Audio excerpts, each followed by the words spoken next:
Boleh tutup apanya?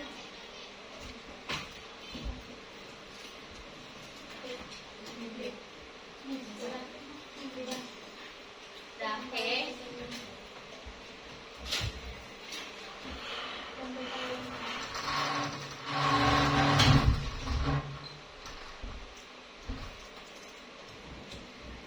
Oke, langsung kita mulai ya. Assalamualaikum warahmatullahi wabarakatuh. Waalaikumsalam warahmatullahi wabarakatuh. Masih semangat untuk sore hari ini? Masih, Kak. Masih semangat? Masih, Kak. Kalau kakak bilang mana semangatmu, kalian jawabnya? Ini semangatku. Oke, bisa kan? Bisa, Oke. Kak. Mana semangatmu? Ini semangatku. Mana semangatmu? Ini semangatku. Mana? Ini. Oke, nanti tepuk tangan kita semuanya dulu. Oke, karena ini kelas pertama sama kakak perkenalkan dulu. Nama kakak Nova Indriani. Kalian boleh panggil Kak Nova. Kakak sebagai master teacher di ruang guru. Nah, pelajaran yang kakak ampu itu mengenai tentang pembelajaran bahasa Indonesia. Oke, ada yang mau ditanyakan mengenai kakak? Ada yang mau ditanyakan? Tidak? Oke, lanjut kita perkenalkan ke adik-adik dulu ya. Kakak absen. Amira Putri, Atifah,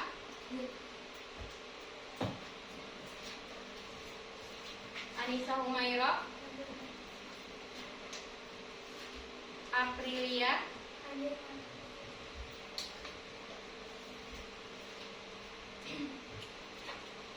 Kalisa,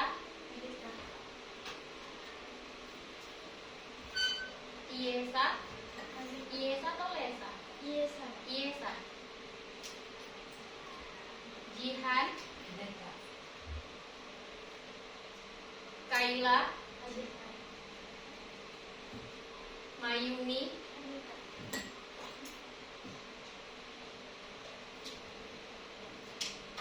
Meida, Nur Halimah, Raudato, Sizea. Kalian cuma 13 orang, tapi kursinya banyak. Oh, yang ikut ini cuma 13 orang.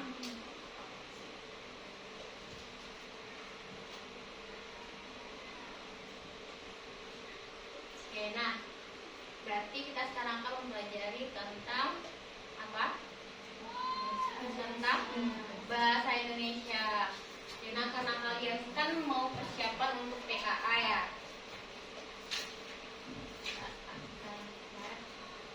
Bentar ya.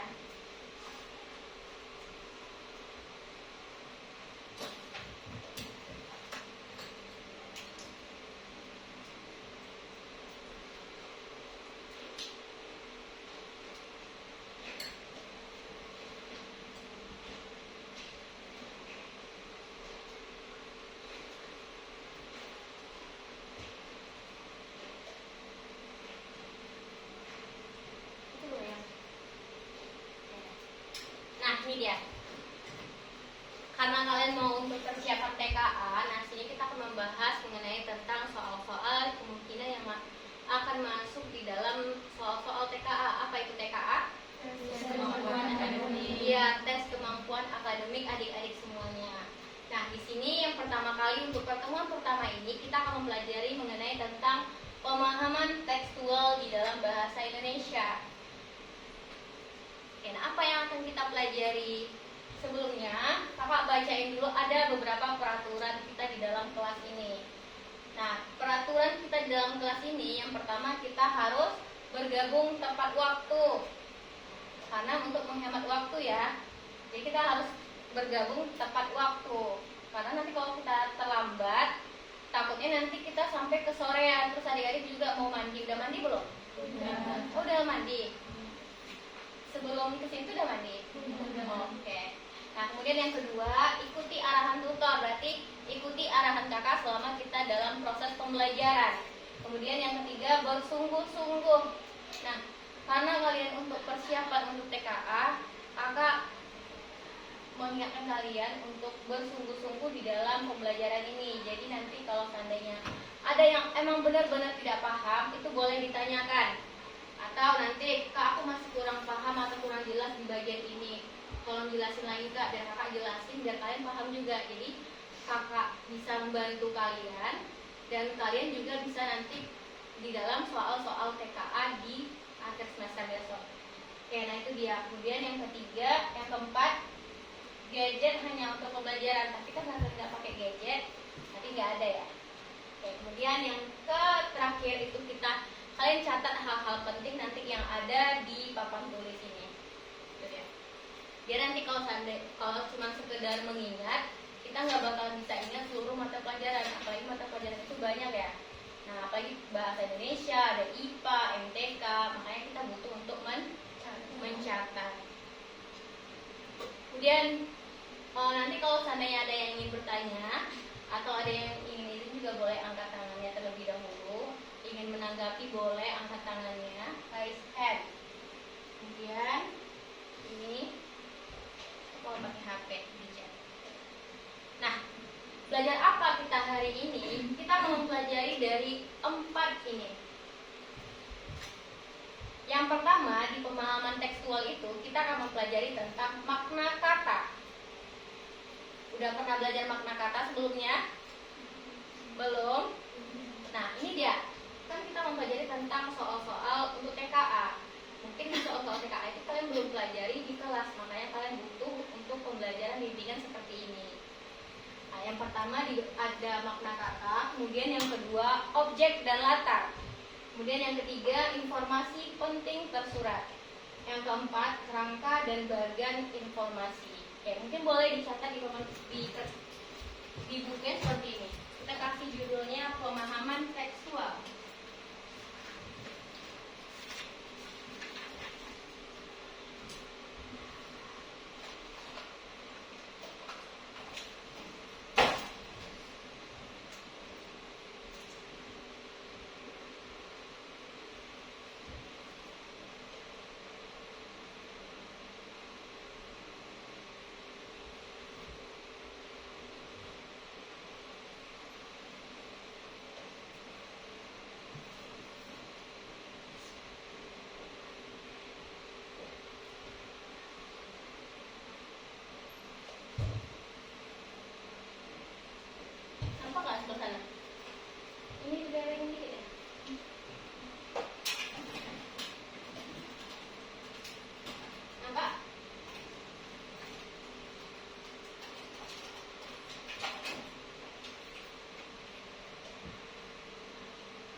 Buat seperti ini, biar nanti tantangan itu lebih terstruktur dan tertata rapi ya.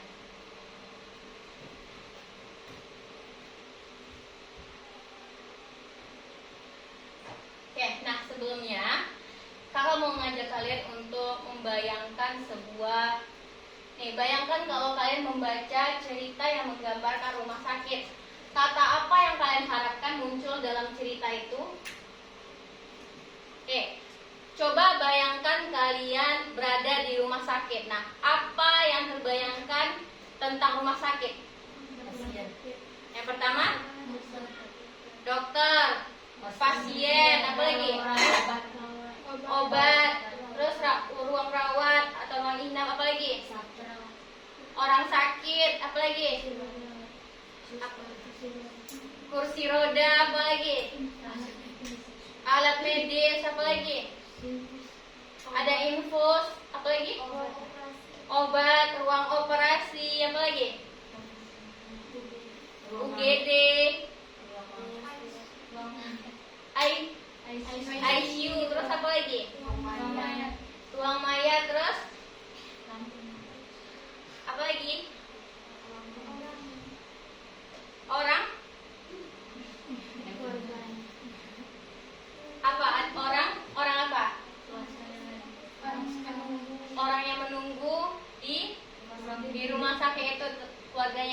sakit ya. Nah, itu dia makna kata. Nah, kita akan pelajari itu akan ada berhubungannya dengan seperti ini. Dengan satu kata rumah sakit, kita bisa menjabarkan ada banyak yang berada di dalam rumah sakit itu. Contohnya tadi ada ICU, orang sakit, dokter, perawat, obat, terus UGD, banyak kan? Nah, itu dia ada hubungannya dengan tentang pembelajaran kita hari ini. Oke, yang pertama, kita akan mempelajari mengenai tentang pengertian istilah dalam berbagai bidang. Nah, apa itu istilah? Istilah itu merupakan suatu kata atau kelompok kata yang memiliki makna khusus dalam bidang tertentu. Setiap bidang ilmu ataupun profesi ataupun kegiatan memiliki istilah-istilah khas yang digunakan untuk menyebut konsep, objek, atau fenomena dalam bidang tersebut. Penggunaan istilah membuat komunikasi dalam satu bidang menjadi lebih tepat dan efisien. Nah, apa maksudnya di sini? Di dalam pembelajaran bahasa Indonesia itu nanti kayak ada beberapa kata-kata yang muncul, terus nanti ada dia penjabarannya. Oh, kalau rumah sakit nanti di situ ada ini. Kemudian nanti kalau seandainya di lapangan bola, apa yang ada di lapangan bola? Gawang. Ada gawang, terus apa lagi? Bola, terus apa? Pemain, terus wasit, apa lagi? Lapangan. Nah, itu termasuk ke dalam istilah. Berarti dalam satu kata kita bisa memaknai kata itu menjadi lebih banyak. Ada penjabarannya secara lebih rinci. Untuk apa? Untuk membuat komunikasi di dalam satu bidang menjadi lebih tepat dan efisien. Berarti untuk apa kita mempelajari itu makna kata itu? Biar nanti pembelajaran kita itu atau membuat komunikasi atau teks yang kita baca itu bisa lebih kita pahami dan lebih tepat kita dalam mengidentifikasi dalam struktur teksnya itu. Itu dia, dalam istilah. Kemudian, nah, kemampuan mengidentifikasi itu juga menunjukkan pemahaman kita terhadap konteks dan bidang yang dibahas dalam suatu teks. Contohnya, nah, bidang itu kan banyak, bukan cuma sekedar olahraga ataupun rumah sakit aja atau kesehatan. Rumah sakit termasuk ke dalam kesehatan. Nah, contohnya nih ada di bidang olahraga. Pernah dengar kata dribbling nggak? Pernah? Pernah dengar kata smash? Pernah dengar kata corner kick? Pernah? Free throw? Pernah? Dribbling itu seperti apa? Memantulkan bola. Smash? Memukul bola secara kuat. Kalau corner kick itu apa? Seperti apa?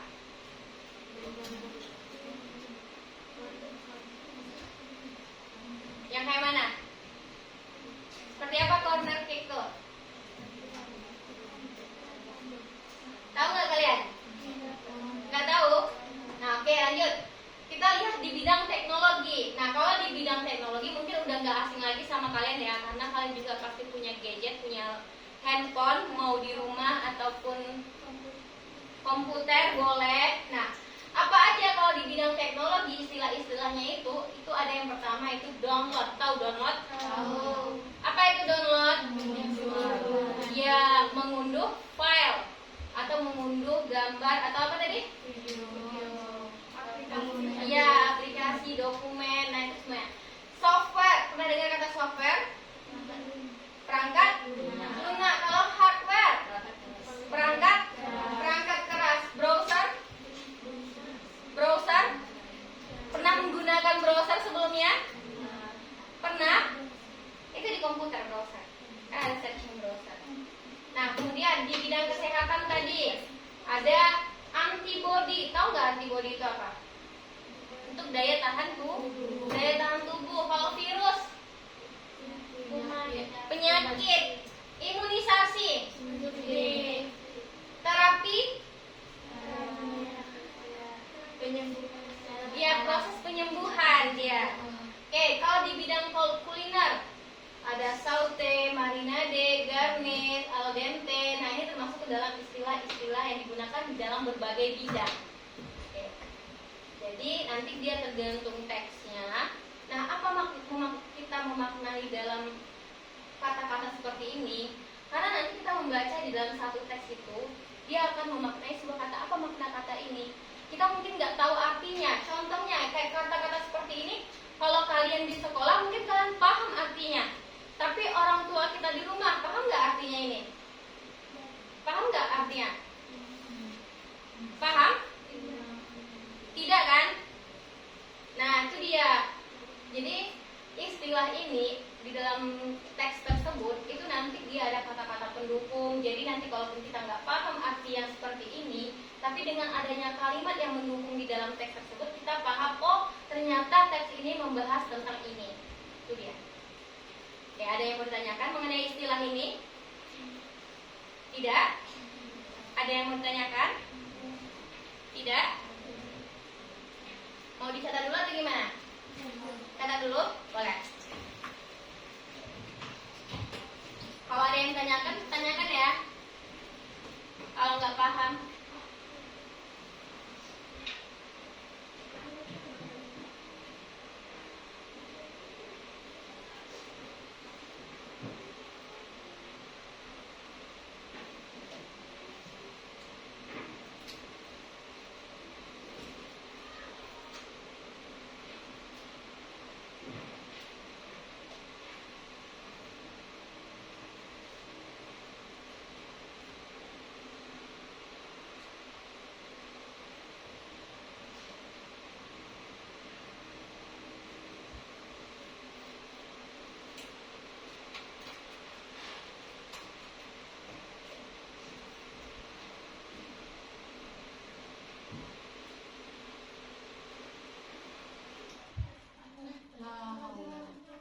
Coba di lampu. Oh, kakak bacain aja. Sampai mana tulisannya? Istilah adalah kata atau kelompok kata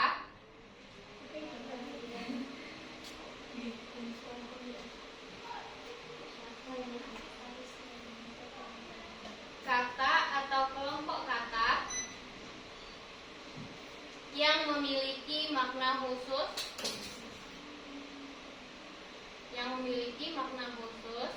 dalam bidang tertentu.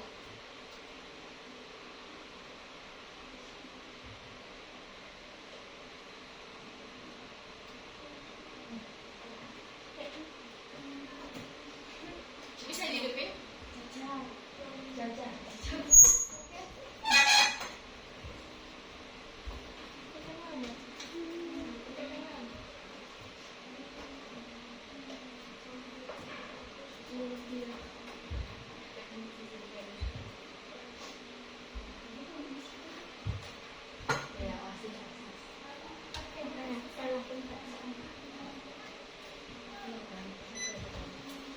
Oh itu ada apanya bukunya?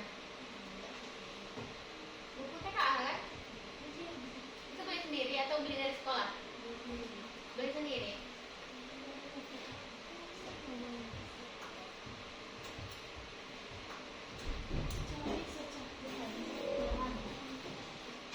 Bisa?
Oke, kita lanjut ya.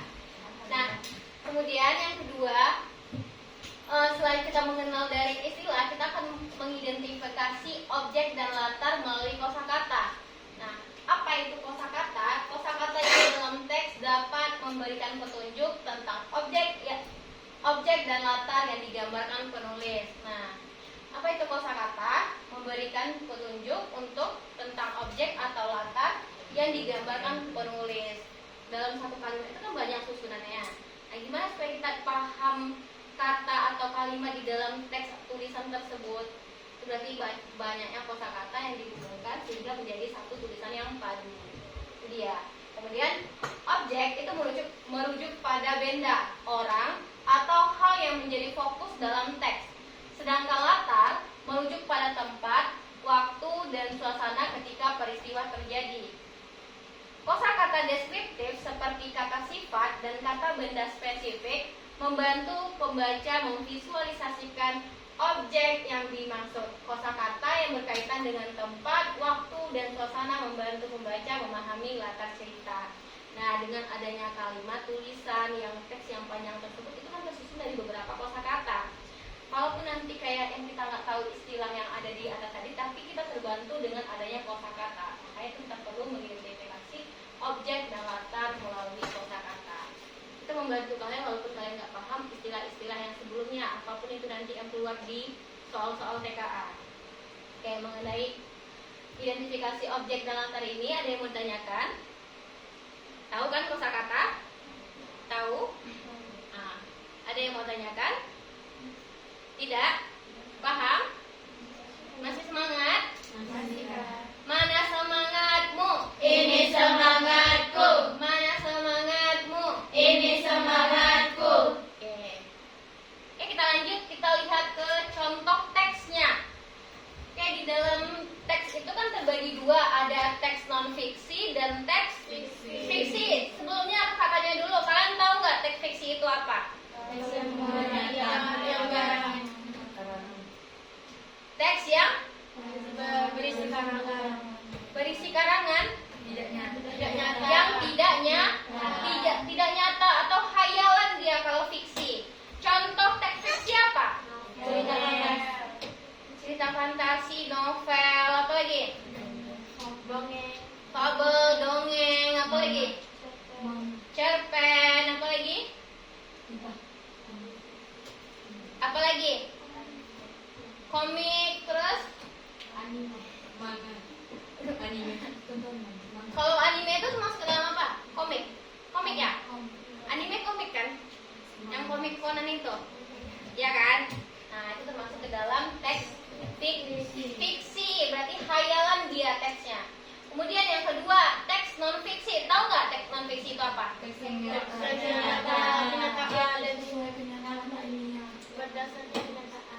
Berdasarkan kenyataan. Kalau seandainya kayak teks Malin Kundang itu kan dimasukkan ke dalam cerpen ya. Nah, itu kan diangkat dari kisah nyata. Itu teks fiksi atau teks non fiksi? Fiksi atau non fiksi? Tapi kalian bilang teks non fiksi itu berdasarkan yang nyata. Nah, kisah Malin Kundang itu nyata kan? Di mana kisah Malin Kundang itu? Di Sumatera Barat. Nah, fiksi atau non fiksi? Fiksi atau non fiksi?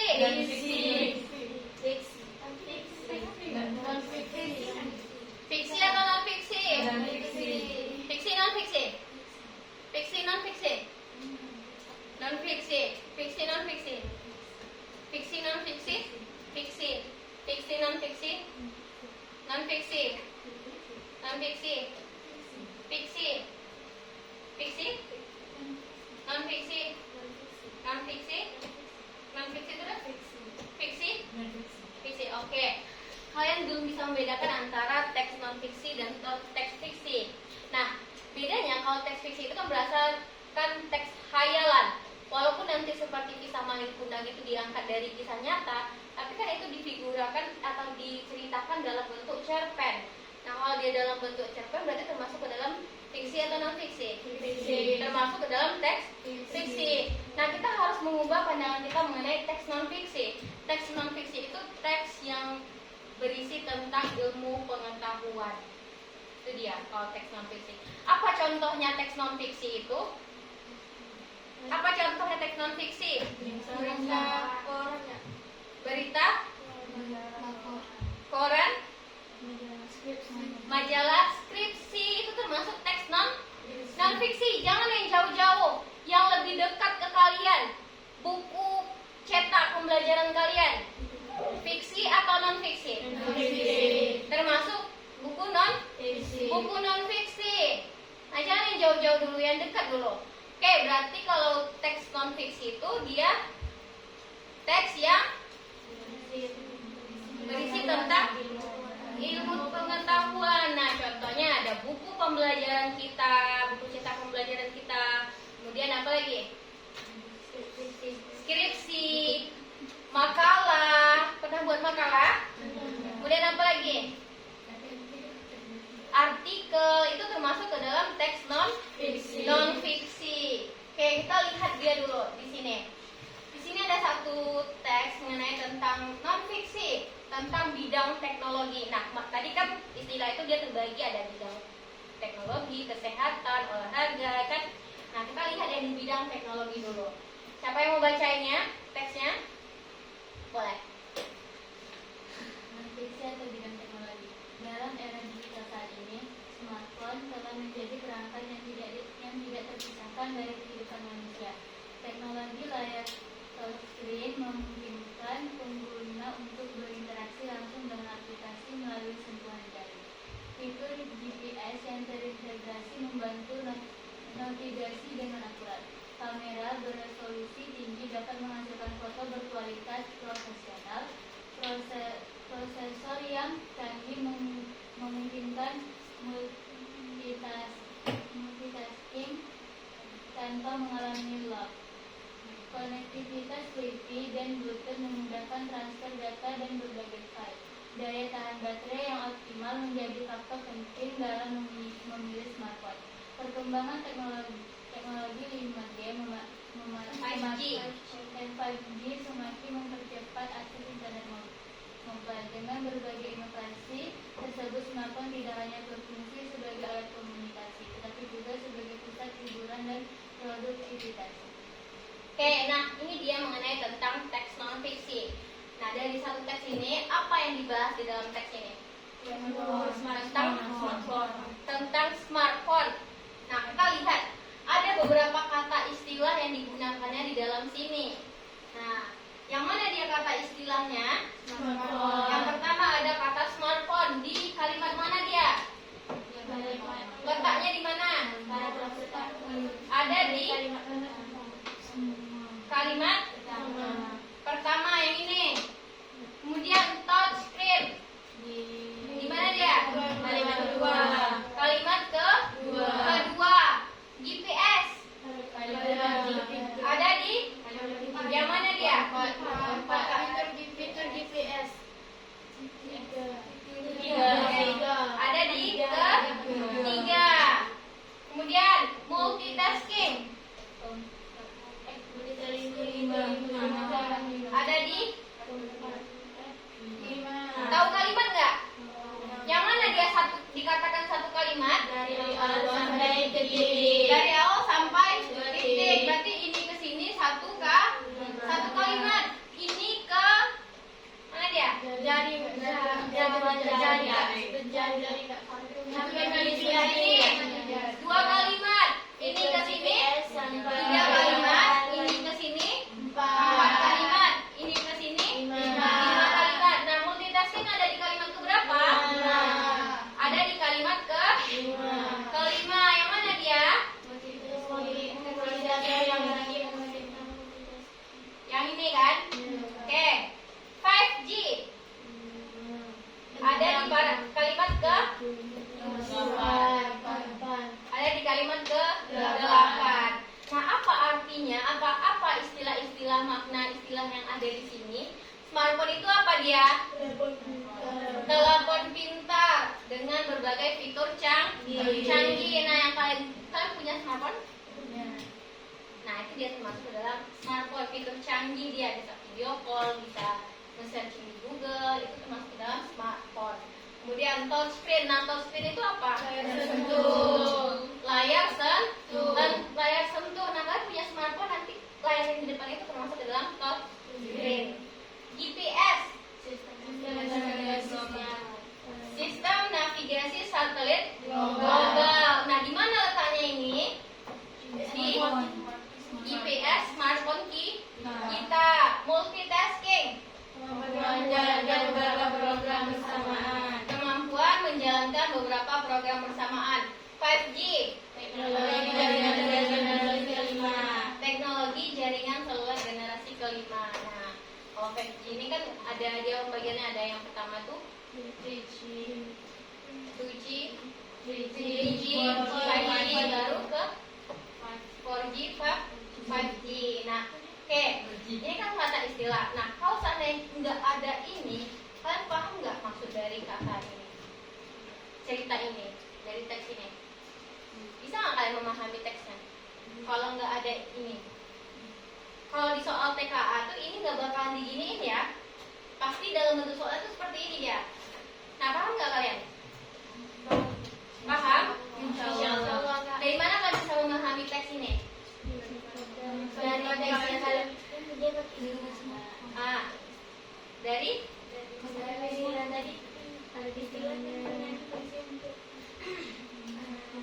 dari ya, dari kosakatanya. Nah, contohnya ini dia. Dalam era digital saat ini, smartphone telah menjadi perangkat yang tidak terpisahkan dari kehidupan manusia. Nah, kalau kita nggak tahu arti smartphone, tapi kita tahu bahwa dia itu merupakan suatu perangkat yang tidak terpisahkan dari kehidupan manusia dalam era digital. Nah, era digital. Berarti dari kosakata yang ada di dalam kalimat ini kita bisa memahami makna dari smartphone ini. Berarti dia merupakan telepon pintar. Dan touchscreen. Yang mana dia tadi touchscreen? Nih, teknologi layar touchscreen memungkinkan pengguna untuk berinteraksi langsung dengan aplikasi melalui sentuhan jari. Nah, kalaupun kita nggak tahu arti touchscreen, tapi di sini ada dibilangnya sentuhan jari. Kemudian layar, teknologi layar touchscreen memungkinkan pengguna untuk berinteraksi langsung dengan aplikasi melalui sentuhan jari. Dari sentuhan jari dan layar nanti kita paham itu ada yang di depan HP. Nah, seperti itu dia kita memaknai dalam suatu soal-soal nanti kalau kalian ketemu soal seperti ini. Jangan khawatir, jangan takut nanti, Kak, aku kan kosakataku tidak terlalu banyak untuk kayak kurang paham. Nggak semua kosakata itu kita bisa pahami atau kita ketahui. Bisa jadi nanti kosakata yang digunakan itu dalam bidang ini yang kita nggak tahu. Nah, tidak perlu khawatir karena nanti pasti ada kosakata pendukung untuk di dalam kalimat ini untuk kita memahami arti dari teks tersebut. Oke, ada yang mau tanyakan? Ada yang mau tanyakan? Tidak? Nah, kita lihat lagi ada di contoh teks fiksi dalam bentuk cerpen nih. Siapa yang mau bacanya? Siapa yang mau bacanya?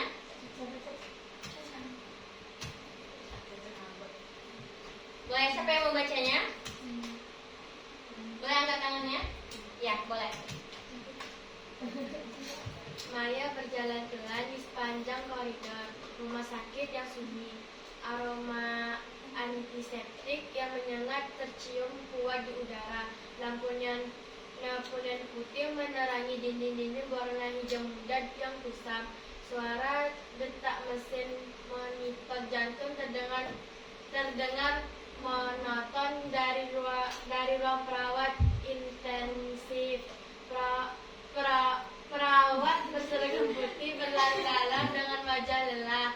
Jam dinding menunjukkan pukul 2 pagi saat sebagian besar dunia terlelap tidur. Maya duduk di kursi plastik biru yang dingin menatap pintu kamar nomor 15 dengan mata berkaca-kaca. Oke, nah ini dia dalam bentuk teks cerita cerpen. Nah, apa yang diceritakan di dalam teks ini? Tentang keadaan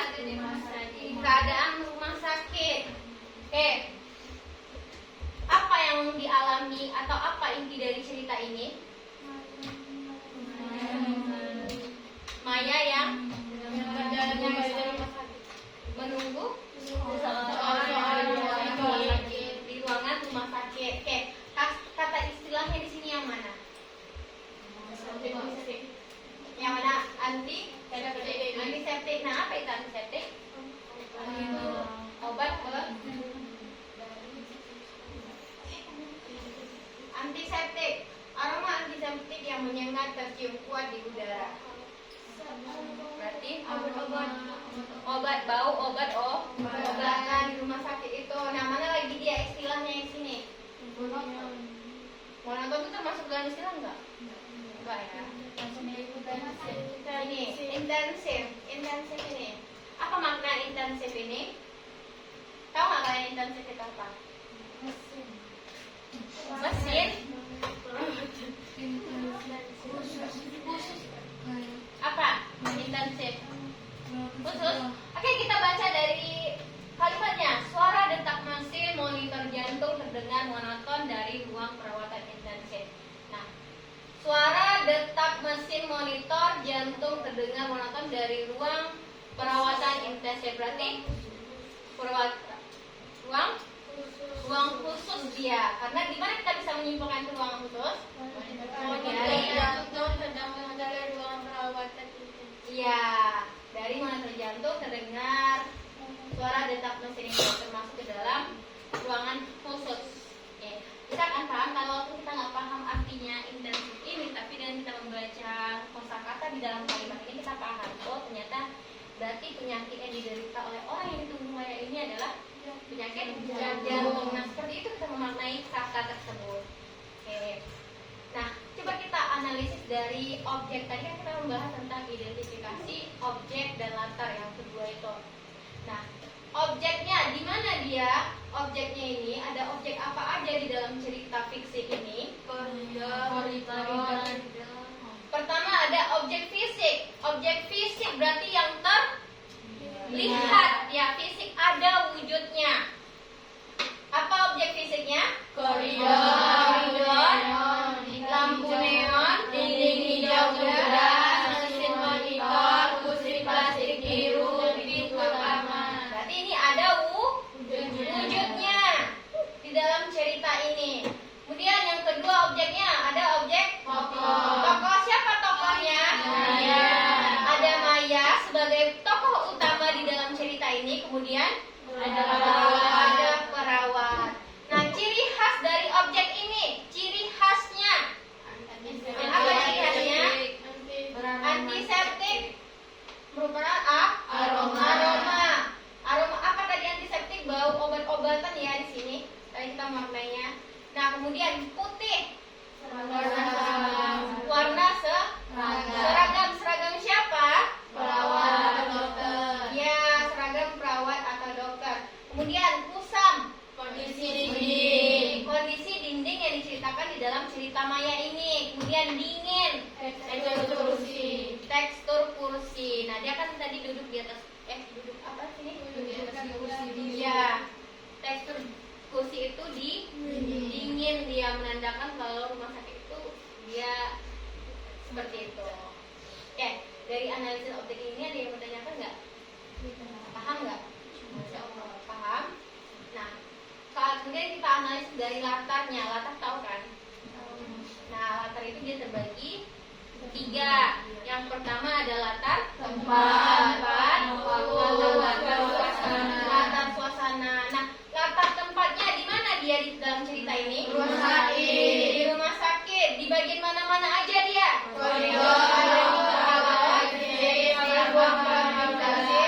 Kamar nomor 12.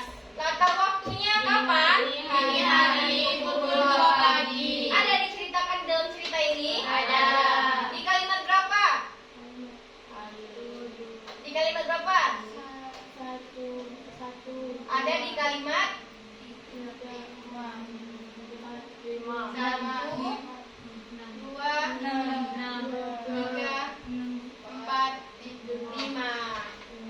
ya. Pukul 2 pagi. Latar suasana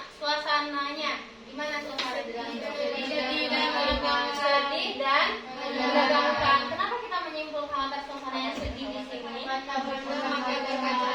Ya, mata berkaca-kaca. Kemudian kalau menegangkan, dari keadaannya sunyi, kemudian monoton, gelap. Nah, monoton itu terdapat dari sini. Suara detak mesin monitor jantung terdengar monoton dari ruang perawatan intensif. Nah, kita menyimpulkan kalau suasana itu menegangkan dia. Untuk siapa? Untuk orang yang menunggunya itu Maya di dalam cerita ini. Ya, ada yang mau tanyakan? Ada yang mau ditanyakan? Tidak?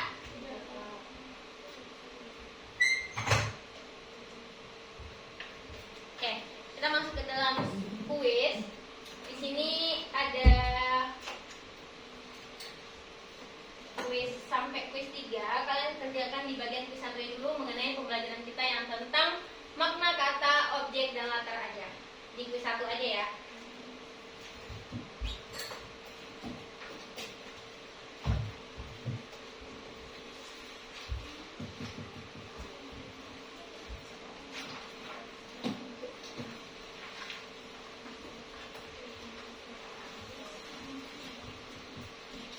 Ini pada komputer.